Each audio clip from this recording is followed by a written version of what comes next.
All right, I know it's been a while since I read from the Unteachables, so let's get to chapter 2. Mr. Kermit. The first day of school, I remember the excitement. New students to teach, new minds to fill with knowledge, new futures to shape. The key word is remember. That was 30 years ago. I was so young and not much older than the kids, really. Being a teacher was more than a job. It was a calling, a mission. True, mission impossible, but I didn't know that back then. I wanted to be Teacher of the Year. I actually achieved that goal. That was when the trouble started. Anyway, I don't get excited by the first day of school anymore.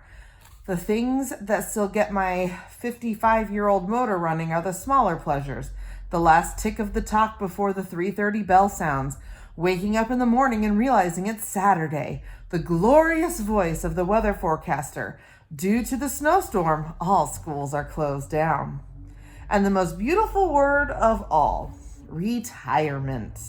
The first day of school means it's only 10 months away. My younger self never could have imagined I'd turn into the kind of teacher who would be crunching numbers, manipulating formulas, and counting the nanoseconds until I can kiss the classroom and everybody in it goodbye. Yet here I am. I sip from my super large coffee mug. The other teachers call it the toilet bowl when they think I'm not listening. They gripe that I owe extra money to the faculty coffee fund because I drink more than my fair share. Tough. The students are bad enough, but the dunderheads who teach them are even worse. Colleagues. They don't know the meaning of the word. A fat lot of support they ever offered me when it was all going wrong. Mr. Kermit? Dr. Thaddeus is standing over me in the faculty room, his $3,000 suit tailored just so. Superintendent, major dictator, a legend in his own mind. Christina Vargas, the principal, is with him. Nice to see you, Zachary. How was your summer? Hot, I tell her. But she keeps on smiling. She's one of the good ones, which puts me on my guard. Thaddeus uses her to do his dirty work. Something is coming. I can smell it. There's been a change in the schedule, the superintendent announces. Christina will fill you in on the details. As you know, Mary Angeletto has left the district, the principal says. So we're moving you into her spot with the self-contained special 8th grade class. I stare at her. You mean the Unteachables? Dr. Thaddeus bristles. We don't use that term. Every teacher in this building knows what they are, I fire back. They're the kids you've given up on. They had their chance in 6th and 7th grade, and now you're just warehousing them until they can be the high school's problem.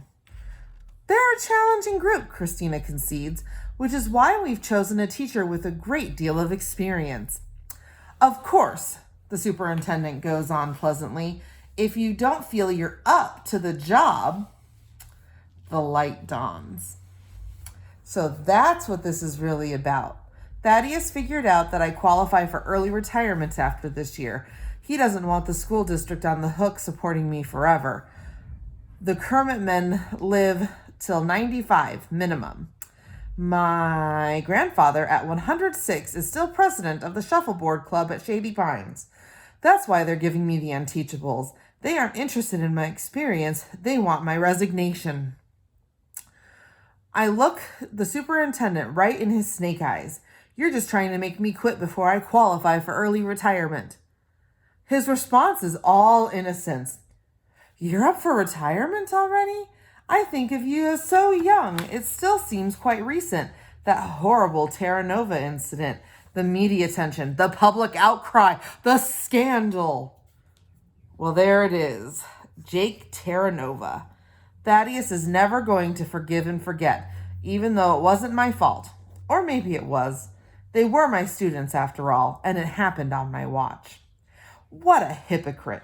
Thaddeus was the superintendent then. He had Christina's job, principal. And did he ever take credit when a class at his school scored number 1 on the country of the national aptitude test? He squeezed every ounce of glory out of that. Interviews, profiles in magazines, and then there was traffic in the driveway. When there was traffic in the driveway, you could bet it was because a TV station mobile unit on its way to interview the high exalted lord of all principals. until the truth came out. A kid named Jake Terranova had gotten hold of the test and charged his classmates $10 a pop for a copy of it. That's why they aced it. They were cheating. And when the whole thing blew up, was Thaddeus there to take the heat the way he'd taken the acclaim?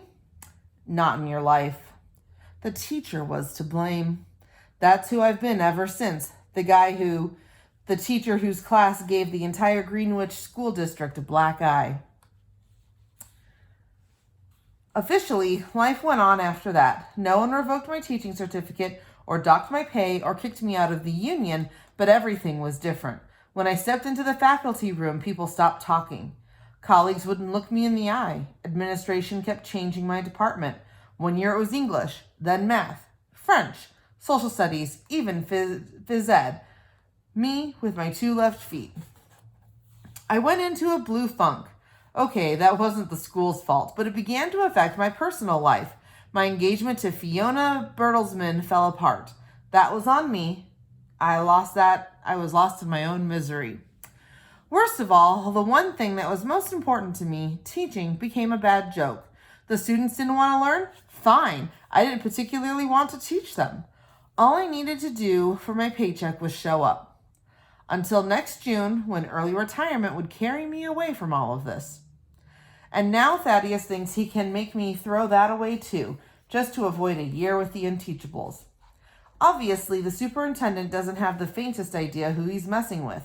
I would happily go into room 117 with a pack of angry wildcats before I'd give him the satisfaction of forcing me out. I look from the superintendent to the principal and back to the superintendent again.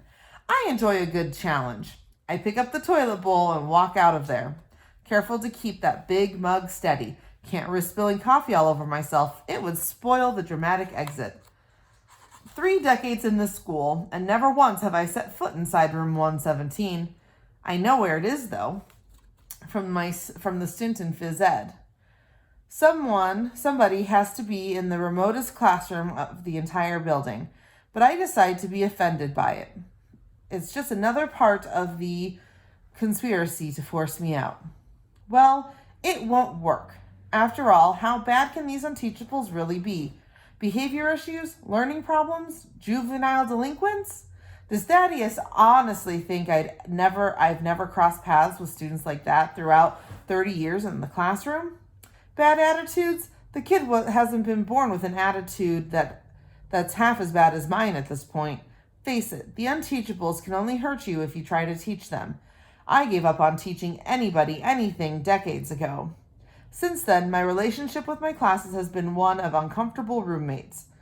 We don't much like each other, but everybody knows that if we just hold our noses and keep our mouths shut, we'll eventually get what we want. For me, that means early retirement. For the SCS 8 students, it means being promoted to 9th grade. That part's a slam dunk, because surely the middle school is dying to get rid of them. What would they have to do to get held back? Burn the whole place to the ground? I walked to my new classroom. A roaring fire in the wastebasket, smoke pouring through the open windows, kids toasting marshmallows on the end of pencils catching fire. One pyromaniac in training, seeing if he can get his eraser to burn. An escapee standing outside in the bushes, gazing in, eyes wide with fear. A boy draped over a desk, fast asleep, oblivious to it all. Most kids would scramble to look innocent and be sitting up straight with their arms folded in front of them once the teacher puts in an appearance. Not this crew. If I came in with a platoon of ski marine paratroopers, it wouldn't make any more of an impression. I stroll over to the flaming wastebasket and empty the giant cup of coffee onto the bonfire, which goes out with a sizzle. Silence falls in room 117. Good morning, I announce, surveying the room. I'm your teacher, Mr. Korman. Only 10 months until June. Next chapter goes back to Parker Elias. We'll get that one next time.